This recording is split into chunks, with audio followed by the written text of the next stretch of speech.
이재용 삼성전자 회장이 오는 27일 취임 2주년을 맞습니다. 이 회장의 위기 탈출 해법이 주목을 받는 가운데 대대적인 인적 쇄신이 임박했다는 전망이 나오고 있습니다.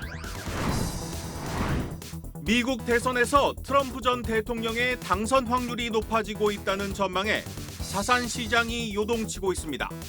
금과 달러 강세와 함께 비트코인 가격이 동반 상승하고 있습니다. 두산그룹이 금융당국의 반대로 무산됐던 사업구조 개편을 다시 추진하기로 했습니다. 두산에너빌리티 개인 투자자에게 유리하도록 합병 비율을 바꾸기로 했습니다.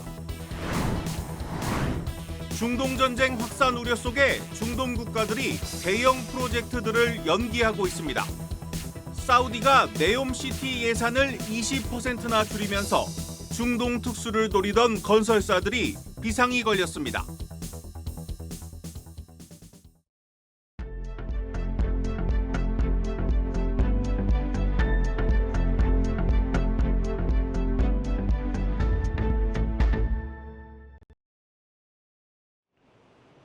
뉴스 플러스 시작합니다. 이재용 삼성전자 회장이 이달 27일 회장 취임 2주년을 맞이합니다.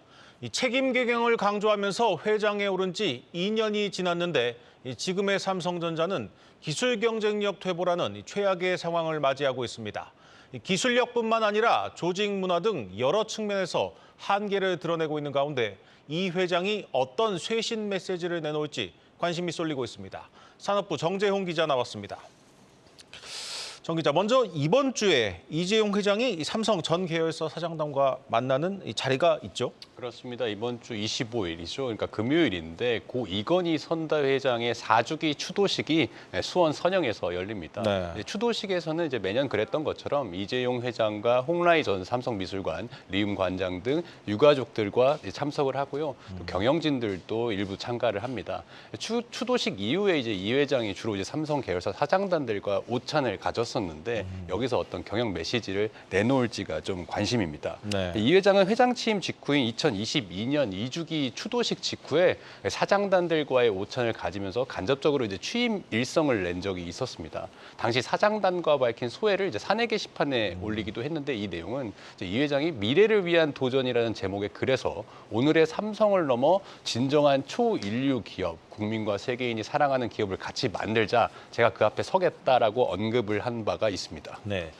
2년 전에는 이재용 회장이 재판에 출석하느라 이 취임식도 제대로 못했는데, 그런데 2년 전 이 초인류 기업이 되자 이 당찬 폭부가 지금은 좀 색이 바랬다, 이런 생각도 듭니다. 그렇습니다. 이제 이달 27일이 이제 이재용 회장의 취임 정확하게 2년이 되는 날이고, 다음 달 1일이 삼성전자 이제 창립 55주년이기도 하고요. 네. 또 올해는 삼성전자가 이제 반도체 사업에 진출한 지 50주년이 되는 행사입니다. 이렇게 일일이 좀 중요한 이벤트들, 행사들을 앞두고 뭔가 성과를 축하하고 이렇게 비전을 제시해야 하는 일들이 많은데, 네. 현재의 경영 상황상 이런 축하 분위기는 당연히 안 나오고요. 위기 의식이 더 절실하게 좀 느껴지는 그런 분위기입니다. 삼성전자는 그래서 일부 행사를 축소하거나 또는 취소하고 있습니다. 3분기 잠정 실적에서 이제 기대치 이하의 실적을 보여준 게 큰 원인으로 꼽히고 있지만, 그 배경에는 사실 기술 경쟁력 퇴보가 있다는 게 더 큰 문제로 꼽히고 있습니다. 네. 다시 말해서 단순하게 엔비디아의 HBM을 공급하지 못하고 있다, 이 문제를 넘어서 메모리 초격차 경쟁력 자체에 문제가 발생했다는 게 이제 업계와 전문가들의 지금까지 나왔던 분석이잖아요. 그러니까 책임 경영을 강조하면서 회장 자리를 맡았기 때문에 이재용 경영 책임론도 당연히 대두가 되는 현실입니다. 이 상황에서 이재용 회장이 전면에 나서서 경영과 인적 쇄신안을 밝혀야 한다는 목소리가 커지는 이유이기도 합니다. 네, 이재용 회장이 내놓을 메시지와 함께 이 대대적인 조직 개편 그리고 인적 쇄신이 단행될 것이라는 전망이 있습니다. 어떤 변화가 예상되고 있습니까? 네, 삼성전자 인사는 보통 통상적으로 12월 초에 났는데 지난해에는 11월 말에 났었거든요. 좀 빠르게 단행이 됐는데 올해도 지난해처럼 한 11월 말쯤에 날 것으로, 그러니까 다음 달이죠, 예상이 되고 있습니다. 시기가 시기인 만큼 사실 이재용 회장을 제외한 모든 경영진이 인사 대상이라고 볼 수 있습니다. 현재 삼성전자는 이제 전체 세트를 담당하는 한종희 부회장과 반도체를 담당하는 이제 전영현 부회장 이 두 축으로 크게 나뉘어 있는데 뭐 가전도 실적이 좀 부진하고 스마트폰도 글로벌 점유율 1위 자리가 이제 뭐 2025년이나 26년에 내준다는 그런 분석도 나오고 있지 않습니까? 네. 뭐 모두가 위기라고 할 수 있는데 지금 당장 시급한 것은 뭐 반도체라고 할 수 있죠. 당연히 반도체가 변화의 폭이 가장 클 것으로 보입니다. 지금 전영현 부회장은 올해 이제 임명이 됐기 때문에 아직은 좀 불확실성이 있긴 하지만 이정배 메모리 사업장을 비롯해서 지금 화면에 보이시는 것처럼 반도체를 책임지고 있는 사장단 3명이 모두 교체될 가능성이 높은데 벌써 임명된 지가 한 3년에서 4년 정도가 됐습니다. 네. 이미 이제 반도체 사업 일부에서는 개편 작업이 시작이 됐습니다. 물론 이제 시스템 반도체 부진도 심각하지만 삼성 반도체의 근본이라고 할 수 있는 메모리 경쟁력 제고 방안이 먼저 우선순위로 꼽히고 있기 때문에 반도체 설계 인력 일부를 HBM 등 메모리 부서에 배치하고 있는 것으로도 전해집니다. 네. 또 이제 내년 개발이 완료되는 HBM4부터는 SK 하이닉스에 앞서서 경쟁력을 보여주겠다는 게 지금 삼성전자의 입장이잖아요. HBM4에서는 이제 로직 다이를 이제 시스템 설계가 들어가기 때문에 이제 파운드리나 시스템 LSI 사업부에 있는 설계 인력들이 지금 메모리로 넘어가고 있는 것으로 이렇게 분석이 좀 됩니다. 네. 네, 기술력도 문제지만 이 삼성의 조직 문화가 한계를 드러내고 있다는 지적이 잇따르고 있습니다. 이 재무 관리에만 좀 신경 쓰다 실패한 이 인텔의 사례를 보면서 이번 기회에 삼성도 이 조직 문화를 혁신해야 한다 이런 목소리가 높아지고 있지 않습니까? 그렇습니다. 뭐 인텔의 사례에서 볼 수 있는 것이 이런 비판점들이 삼성전자를 향해서도 지금 가고 있습니다. 한국 기업 거버넌스 포럼이라는 곳에서 며칠 전에 삼성전자를 위한 제안이라는 형태로 논평을 제시한 적이 있는데요.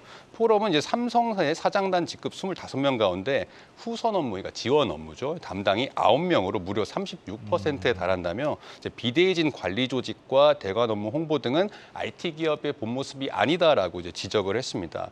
저희가 만나본 이제 반도체 업계 전문가나 전직 삼성전자 임원들도 지금 현재 같은 점을 좀 지적하고 있다는 점에서 이것이 일리 있는 비판이라고 좀 받아들여지고 있는데 네. 뭐 예를 들어서 이제 돈이 안 되는 기술은 개발을 하지 못하게 하거나 뭐 기술 선점을 위해서 빅테크와 협업을 가져왔는데 뭐 비용 때문에 좀 후순위로 밀렸다든지 이런 사례는 지금 좀 많이 넘쳐 드러나고 있거든요. 현재 삼성 조직 문화에 대한 비판 직접 한번 들어보시죠. 이거 하면은 큰 이득을 얻겠구나 이거를 만들어줘야 모멘텀이 팍팍 쌓이는 거고 성장하는 거고 예전보다는 훨씬 더 그래 결과를 많이 잘 내요. 근데 삼성이 옛날 방식으로 가잖아요. 아 관리를 못해서 그렇다. 철저하게 관리해가지고 빈틈없이 만들어야 된다. 이런 식의 사고방식으로는 절대로 삼성이 전 세계에서 선진 기업으로서 도약하기는 힘들어요. 즉 연구 개발과 기술을 우대하고 이에 따른 보상을 다시 해주는 그런 문화를 정립해야 한다는 말인데요. 이재용 회장이 이런 비판점을 수용해서 과연 삼성, 그러니까 뉴 삼성을 어떻게 개혁할지가 앞으로 지켜볼 관전 포인트라고 볼 수 있는데 이 회장의 등기 임원 복귀와 그룹 컨트롤 타워가 다시 복원될 가능성도 현재 거론되고 있습니다. 네, 잘 들었습니다. 산업부 정재홍 기자였습니다.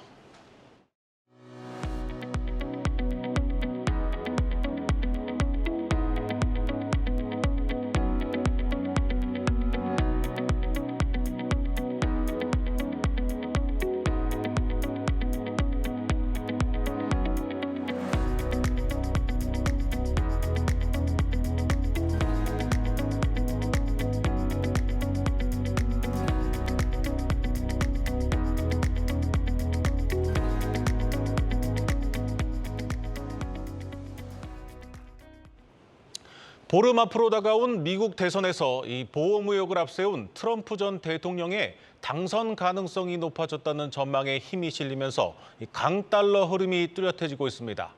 이른바 트럼프 트레이드 바람이 다시 불면서 달러와 금, 가상자산 가치가 동반 상승하고 있습니다.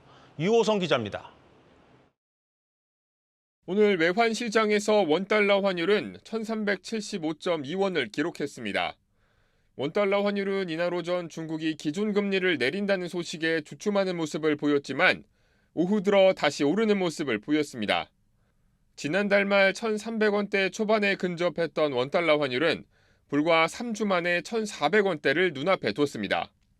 미국이 기준금리를 0.5%포인트 내리는 빅컷을 단행했는데도 달러가 강세인 것은 이후 나온 미국의 각종 경제 지표들이 미국 경기가 탄탄하다는 것을 나타냈기 때문입니다. 미국의 경기가 더 좋아져서 미국 연준이 이제 금리 인하를 11월은 뭐 안 하거나 아니면은 건너뛰거나 이렇게 돼버리면은 달러가 좀 더 강해질 수도 있거든요. 여기에 오는 11월 미국 대선에서 도널드 트럼프 전 대통령의 재선 가능성이 높아진 점도 달러 강세를 이끄는 요인으로 분석됩니다. 트럼프 전 대통령은 관세 장벽을 높이는 보호무역주의를 옹호하고 있고 이는 대미 수출을 불리하게 만들어 교역 상대국의 통화 가치를 떨어뜨리는 요인으로 작용합니다. 트럼프 관련 자산이 강세를 나타내는 이른바 트럼프 트레이드의 또 다른 수혜 자산인 가상자산도 반등에 성공한 모습입니다. 지난달 초 7천만 원까지 하락했던 비트코인 가격은 최근 일주일 사이 10%가량 올라 9,400만 원 선을 웃돌고 있습니다. 국제 금값도 사상 처음 온스당 2,700달러를 돌파했고 금 선물 가격도 2,740달러를 넘어섰습니다. 중동 긴장이 고조되고 중국의 추가 매입 재개 가능성이 높아지면서 안전자산인 금에 돈이 몰리는 겁니다. 한국경제TV 유호성입니다. 정부의 연이은 압박에 이제 제2금융권마저 대출 문턱을 높이고 있습니다. 보험사들은 주택담보대출 금리를 높이거나 아예 대출을 중단했고 새마을금고 같은 상호금융회사들도 규제책 마련을 논의하고 있습니다. 장슬기 기자입니다. 금융위원회가 오는 23일 제2금융권을 또다시 소집해 가계부채 점검회의를 열기로 했습니다.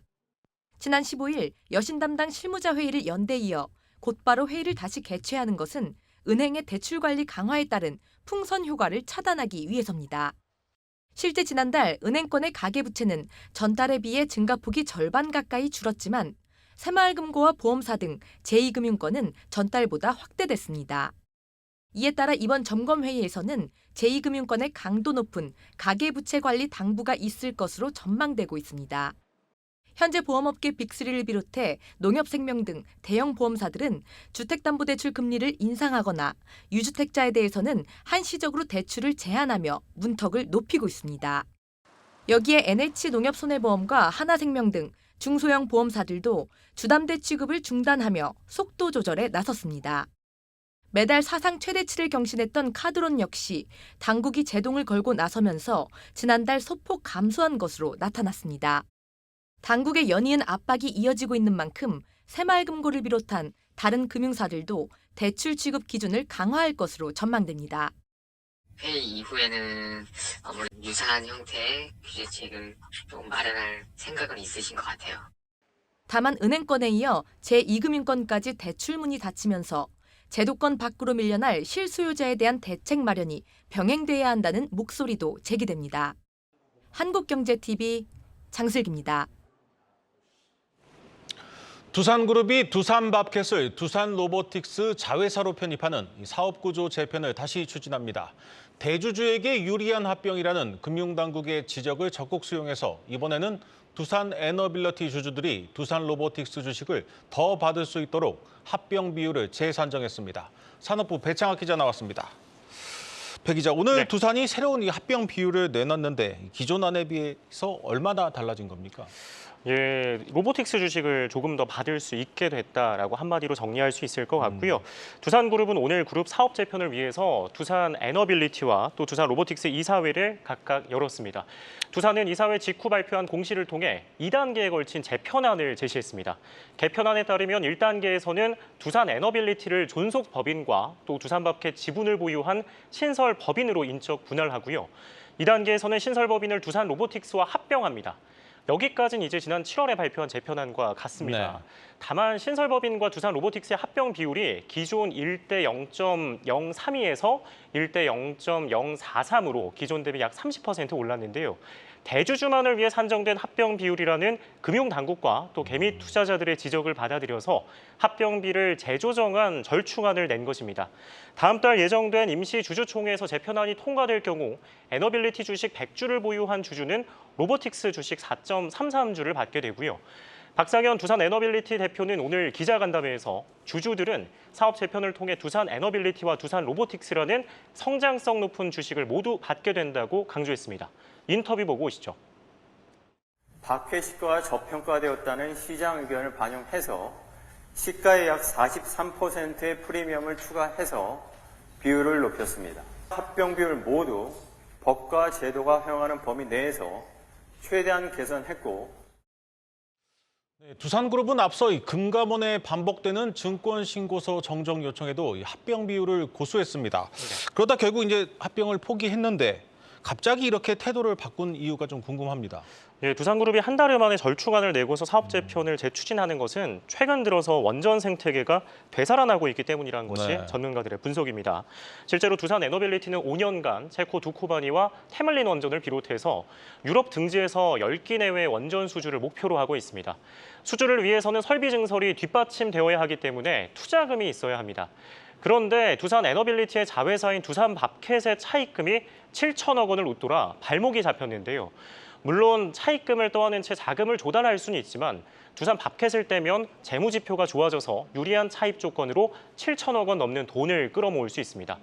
박상현 대표는 오늘 간담회에서 자산 매각까지 1조 원 넘는 투자 여력을 확보할 경우 수요가 증가하는 SMR, 또 가스와 수소터빈 등 신시장을 선점하게 될 것이라며 주주들을 설득했습니다. 양사가 서로 떨어지게 되면 밥켓 역시 새전기를 맞을 수 있습니다.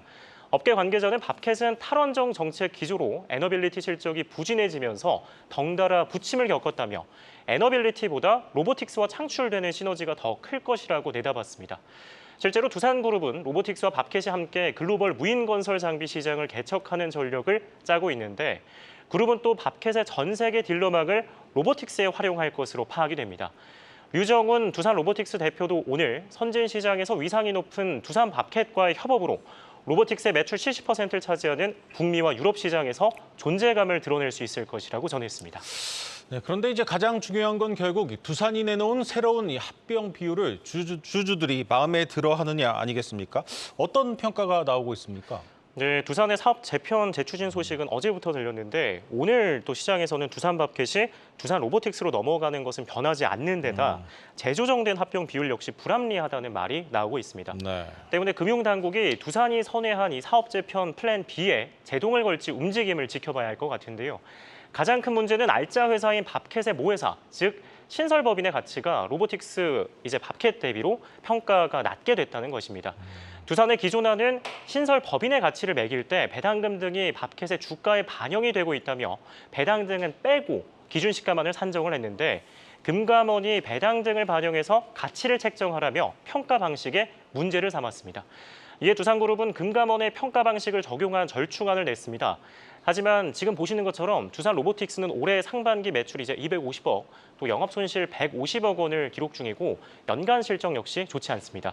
반면 두산밥켓은 3년 연속 1조 원 넘는 영업이익을 기록하고 있는 만큼 재조정한 합병 비율마저 합리적이지 않다는 불만이 꾸준히 되기될 것으로 보여집니다. 네, 일단 새로운 추진안도 이 소액 주주들이 만족할 만한 수준은 아니다 이런 얘기로 들립니다. 결국 금융당국의 판단에 따라서 이 사업 재편 재추진의 성공 여부가 갈릴 것으로 보입니다. 지금까지 산업부 배창하 기자였습니다.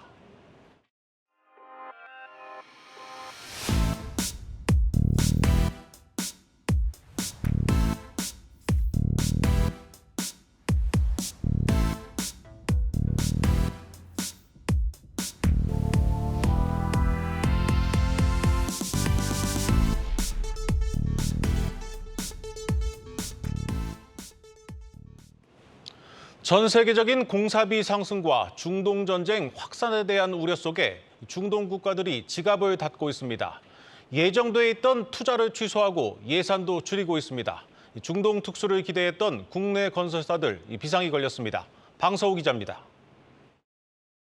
사우디아라비아의 석유 생산과 판매를 독점하며 나라 살림을 책임지는 국영기업 아람코. 오는 2030년까지 약 40만 배럴의 원유를 석유화학 제품으로 생산하기 위해 10여 개의 설비를 개발하려던 사업을 전면 재검토하기로 했습니다. 글로벌 인플레이션으로 공사비가 급증하면서 신규 발주 부담이 커진 영향으로 풀이됩니다. 올 하반기 해당 프로젝트에서 수주를 예상하던 국내 기업들은 비상이 걸렸습니다. 올해가 석 달도 채 남지 않았는데 큰손인 중동이 지갑을 닫아버리면 해외 수주 곳간을 채우기가 어렵기 때문입니다.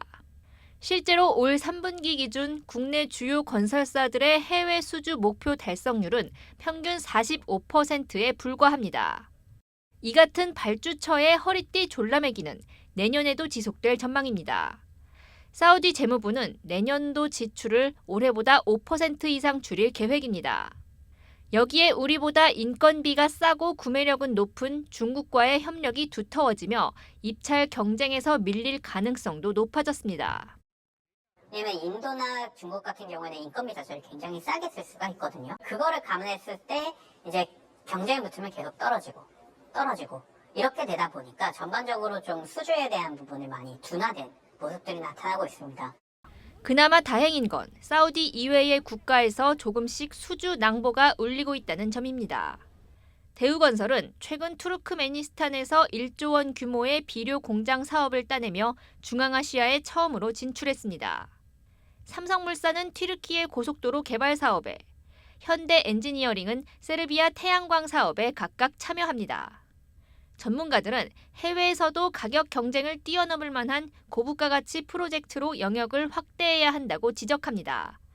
한국경제TV 방서호입니다. 코스피 상장 재도전에 나섰던 K뱅크가 고평가 논란 속에 결국 상장을 철회했습니다. 연내 상장 예정이었던 유일한 조단위 기업 공개가 무산되면서 침체된 공모 시장의 분위기도 당분간 이어질 것으로 보입니다. 신재근 기자입니다. K뱅크가 상장을 철회하게 된 것은 공모가가 고평가된 것이 주된 원인으로 꼽힙니다. K뱅크는 기업가치 산정 때 주가 순자산 비율을 2.56배로 적용했는데 K뱅크보다 수익성이 좋은 카카오뱅크 기업가치를 훌쩍 뛰어넘습니다. 이 때문에 국민연금 등 국내 연기금은 물론 단 한 곳의 해외 투자자도 수요 예측에 참여하지 않은 것으로 전해집니다. 문제는 연내 예정된 조단위 대형 IPO가 없어 공모시장에 침체된 분위기가 당분간 이어질 것이란 점입니다. SGI 서울보증보험과 LG CNS 등은 모두 내년으로 상장 시기를 저울질하고 있습니다. K뱅크 상장 실패 영향이 제한적이란 시각도 있지만 공모시장 투자 심리가 위축된 것은 엄연한 사실입니다. 스펙과 이전 상장을 제외하고 지난 8월과 9월 상장한 기업 12곳 중 현재 주가가 공모가보다 높은 곳은 4곳에 불과합니다. 고금리 장기화로 기관 투자자의 투자 여력이 약해진 가운데 금투세 논란과 미국 주식 열풍으로 주식시장 투자 심리도 위축된 탓입니다. 당장 백종원 대표의 더본코리아가 오는 24일까지 수요 예측을 진행하는데 최근에 얼어붙은 시장 분위기로부터 자유롭지 못할 것이란 평가가 많습니다. 금융시장이 전반적으로 좀 다운이 돼 있어서 자산운용사나 수요 계약에 참여하는 애들이 여력이 그렇게 많지는 않는데 과감하게 베팅은 못하는 상황이고. 국내 증시 활력이 떨어진 가운데 대형 IPO 기업마저 자취를 감추면서 공모시장 분위기는 무겁게 가라앉고 있습니다. 한국경제TV 신재근입니다.